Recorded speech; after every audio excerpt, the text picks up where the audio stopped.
अस्सलामु अलैकुम वरहमतुल्लाहि वबरकातहू। उम्मीद करता हूँ आप सभी खैर आफियत से होंगे। तो गाइज़ आज मैं आया हूँ जी आरिजाल में, तो आपको मैं दिखाता हूँ यहाँ की खूबसूरती। हम आए जिस वक्त रिवर में, ये है जी आरिजाल का रिवर, शखनाक रिवर। आप सुन सकते हैं पानी का शोर।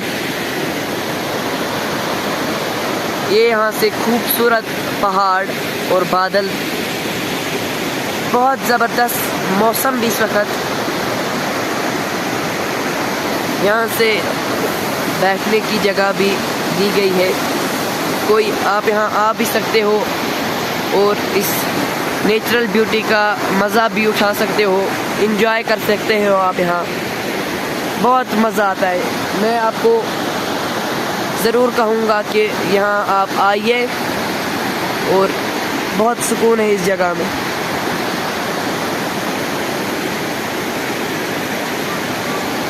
वतन इश्क मन, हम वतन जान मन, वतन रूह मन, इज़्ज़ो ईमान मन। वतन इश्क मन, हम वतन जान मन, वतन इश्क मन, हम वतन जान मन, वतन रूह मन, इज़्ज़ो ईमान मन। वतन इश्क मन, हम वतन जान मन, वतन रूह मन, इज़्ज़ो ईमान मन।